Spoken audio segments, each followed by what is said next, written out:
Hello! I've been receiving questions on Noglin Taming, and it seems there's a bit of confusion on how it works.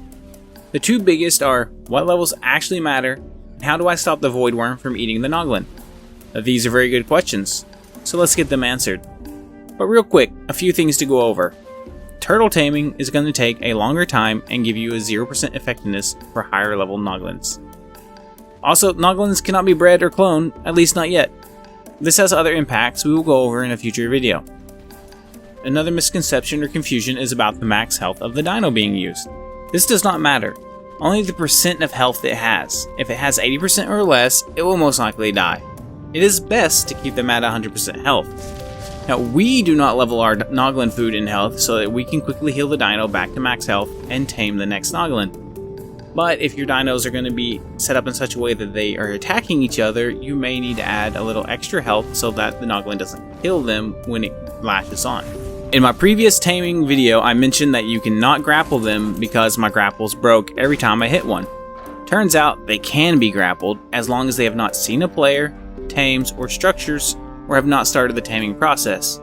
So while they can be grappled, they break it as soon as they aggro or flee. Now, one of the best places to tame Noglins are the bridges between the zones. The reason for this is it's a very large area already blocked off for you, and all you have to do is put up a few behemoth gates that the Noglin will never see.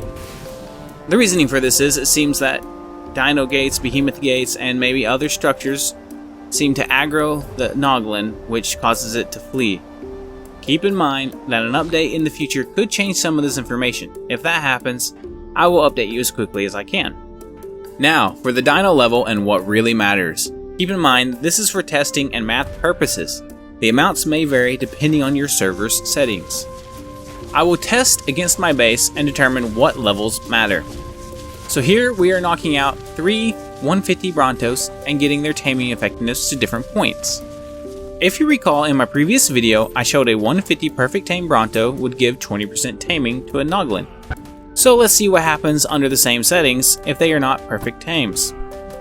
My original theory was that only the wild levels mattered. Let's see if that's true or false. Here we are, the 3 Brontos with messed up taming effectiveness all gave the Noglin 20%. But there is an issue with the test. A Noglin cannot gain more than 20%, so even if the perfect tame Bronto could have brought the Noglin to 30%, and the messed up Bronto tame would have only brought it to 22%, both would show as only 20%. That said, we have at least confirmed our base. Now we will use level 120 Brontos to confirm the theory. A perfect tame 120 Bronto will get the Noglin to 19.5%. So now let's test a 120 wild Bronto that only gained a few levels from taming.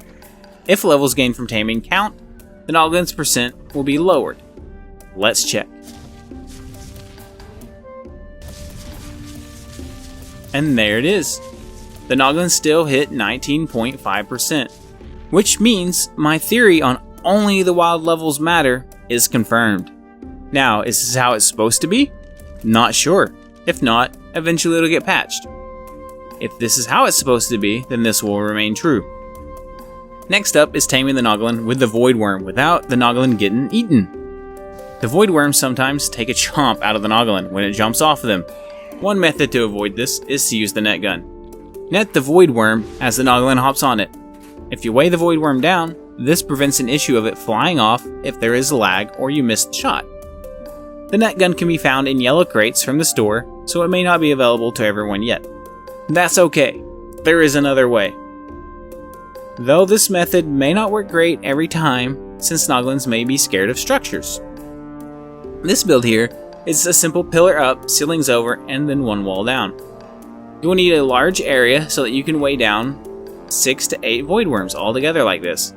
This may not be the most optimal build, but I'm sure a lot of you out there will come up with some nifty designs. The point of this test though is to show that Voidwyrms will not bite the Noglins through structures.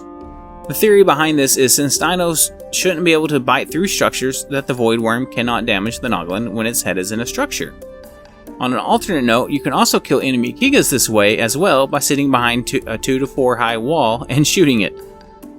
By using the pillars, ceilings, and walls, it minimizes the amount of structures the Noglin can see since it'll only notice the pillars and it creates a structure that the Voidwyrm's head will be in when it bites. I tested this with 10 different Noglins and not one was bitten. I'm pretty confident in my theory. If you're wondering why Voidwyrms, well, they take no damage from the Noglin and they give the best taming effectiveness per wild level than any other dino. There are claims that Noglins are only gaining 4% on the 5th dino now and need a 6, causing taming effectiveness to drop way off. I've been unable to repeat this issue, but just keep that in mind. Always have a few more dinos than needed. Wildcard will eventually get the Noglin taming straightened out. We hope. If this video helped you out, please smash that like button and have an awesome day.